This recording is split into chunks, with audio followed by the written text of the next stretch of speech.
ಗಗನಯಾತ್ರಿ Sunita Williams ಭೂಮಿಗೆ ಸುರಕ್ಷಿತವಾಗಿ ಬಂದಿಳಿದಿದ್ದಾರೆ. ಅಂತಾರಾಷ್ಟ್ರೀಯ ಬಾಹ್ಯಾಕಾಶ ನಿಲ್ದಾಣದಿಂದ ನಿನ್ನೆ ಹೊರಟಿದ್ದ ಸುನಿತಾ ಮತ್ತು ಬುಚ್ ವಿಲ್ಮೋರ್ ಸೇರಿ 4 ತಂಡ ಇವತ್ತು ಮುಂಜಾನೆ 3:27ಕ್ಕೆ ಭೂಮಿಗೆ ಸೇಫ್ ಆಗಿ ಲ್ಯಾಂಡ್ ಆನ್ ಆಗಿದ್ದಾರೆ. ಇನ್ನು ಅಮೆರಿಕದ ಫ್ಲೋರಿಡಾ ಸಮುದ್ರದಲ್ಲಿ ಸ್ಪೇಸ್ ಎಕ್ಸ್ನ ಕ್ರೂ 9 ನೌಕೆ ಲ್ಯಾಂಡ್ ಆಗಿದೆ. ಸಮುದ್ರದಿಂದ ಸ್ಪೇಸ್ ಎಕ್ಸ್ ಹಾಗೂ ನಾಸಾ ಸಿಬ್ಬಂದಿ ಸುನಿತಾ ವಿಲಿಯಮ್ಸ್ ಸೇರಿ 4ರನ್ನ ಸುರಕ್ಷಿತವಾಗಿ ರಕ್ಷಣೆ ಮಾಡಿದ್ದಾರೆ. ಸದ್ಯ ಅವರಿಗೆ ಮೆಡಿಕಲ್ ಟೆಸ್ಟ್ ನಡೆಸಲಾಗ್ತಾ ಇದೆ. ಇನ್ನು 2024ರ ಜೂನ್ನಲ್ಲಿ ಸುನಿತಾ ಮತ್ತು ಬುಚ್ ವಿಲ್ಮೋರ್ ಬಾಹ್ಯಾಕಾಶಕ್ಕೆ ತೆರಳಿದ್ರು. ಆದರೆ ತಾಂತ್ರಿಕ ದೋಷದಿಂದ ಅಲ್ಲೇ ಉಳಿಯಬೇಕಾಯಿತು. ಸದ್ಯ ಈಗ 286 ದಿನಗಳ ಬಳಿಕ ಸುನಿತಾ ವಿಲಿಯಮ್ಸ್ ಹಾಗೂ ವಿಲ್ಮೋರ್ ವಾಪಸ್ ಆಗಿದ್ದಾರೆ. ಇನ್ನು ಗಗನಯಾತ್ರಿಗಳನ್ನ ವಾಪಸ್ ಕರೆತಂದಿರುವ ವಿಚಾರವಾಗಿ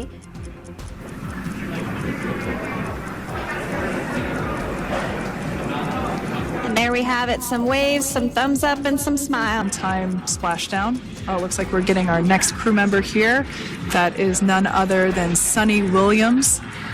Big smile, big waves.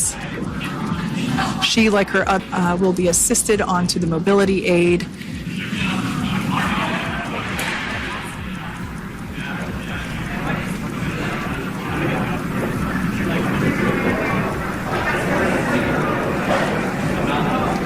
There we have it, some waves, some thumbs up, and some smile. Time splashdown. Oh, it looks like we're getting our next crew member here.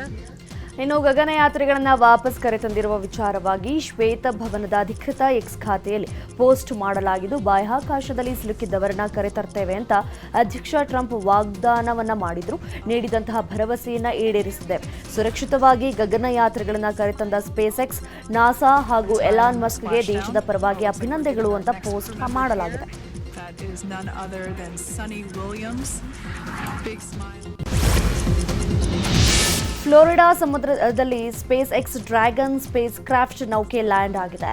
ಸಮುದ್ರಕ್ಕಿಳಿದಂತಹ ನೌಕೆಯನ್ನ NASA ಹಾಗೂ SpaceX ಸಿಬ್ಬಂದಿಗಳ ತಂಡ ಹಡಗಿನ ಮೂಲಕ ಮೇಲಕ್ಕೆತ್ತಿದೆ. ಈ ನೌಕೆಯಿಂದ Sunita Williams ಹಾಗೂ ತಂಡ ಹೊರಬಂದಿದೆ. ಗುರುತ್ವಾಕರ್ಷಣೆ ಬಲವಿಲ್ಲದೆ ಕಳೆದ 9 ತಿಂಗಳಿಂದ ಬಾಹ್ಯಾಕಾಶದಲ್ಲಿ ಕಳೆದಿದ್ದಂತಹ ಸುನಿತಾ ವಿಲಿಯಮ್ಸ್ ಹಾಗೂ ಬುಚ್ ವಿಲ್ಮೋರ್ಗೆ ಆರೋಗ್ಯ ತಪಾಸಣೆ ಕಾರ್ಯ ನಡೀತಾ ಇದೆ. ಸುನಿತಾ ವಿಲಿಯಮ್ಸ್ ಮತ್ತು ಬುಚ್ ವಿಲ್ಮೋರ್ ಸುರಕ್ಷಿತವಾಗಿ ಮರಳಿದ್ದಾರೆ. ಆದರೆ ಅವರು ಭೂಮಿಯ ವಾತಾವರಣಕ್ಕೆ ಒಗ್ಗಿಕೊಳ್ಳಲು ಸಮಯ ಬೇಕಾಗುತ್ತೆ. ದೇಹದ ಮೇಲೆ ಭೂಮಿಯ ಗುರುತ್ವಾಕರ್ಷಣೆಯ ಕೊರತೆಯಿಂದ ಮೂಳೆಯ ಸಾಂದ್ರತೆ ಮತ್ತು ಸ್ನಾಯು ಕ್ಷೀಣತೆ ಅನುಭವಿಸುತ್ತಾರೆ. ವಿಲಿಯಮ್ಸ್ ವಿಲ್ಮೋರ್ ಇಬ್ಬರ ಪಾದಗಳು ಮಗುವಿನ ಪಾದಗಳಂತೆ ಆಗಿರುತ್ತವೆ. ಇಷ್ಟು ದಿನ ತೇಲಾಡಿಕೊಂಡೇ ಇದ್ದಿರೋ ಕಾರಣದಿಂದಾಗಿ ಭೂಮಿಗೆ ಬಂದಾಗ ಅದೇ ಅನುಭವವಾಗುತ್ತೆ. ದೇಹ ಭಾರವಿಲ್ಲ ಎನ್ನುವಂತೆ ಅವರಿಗೆ ಅನಿಸುತ್ತೆ. ಜೊತೆಗೆ ಅವರ ದೇಹದ ಚರ್ಮ ಮೊದಲಿನಂತೆ ಇರೋದಿಲ್ಲ.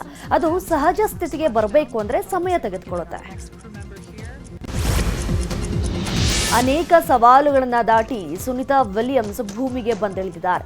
ಫ್ಲೋರಿಡಾ ಸಮುದ್ರದಲ್ಲಿ SpaceX Dragon spacecraft ನೌಕೆ ಲ್ಯಾಂಡ್ ಆಗ್ತಿದ್ದ ಹಾಗೆ ಸುನಿತಾರ ಹುಟ್ಟೂರಲ್ಲಿ ಸಂಭ್ರಮ ಮೊಳಗಿದೆ. ಗುಜರಾತ್ನ ಜುಲಾಸ್ನಲ್ಲಿ ಗ್ರಾಮಸ್ಥರು ಪಟಾಕಿಯನ್ನು ಸಿಡಿಸಿ ಸಂಭ್ರಮಿಸುತ್ತಿದ್ದಾರೆ. ಈ ವೇಳೆ ಸುನಿತಾ ವಿಲಿಯಮ್ಸ್ಗೆ ಜೈಕಾರ ಹಾಕಿದ್ದಾರೆ.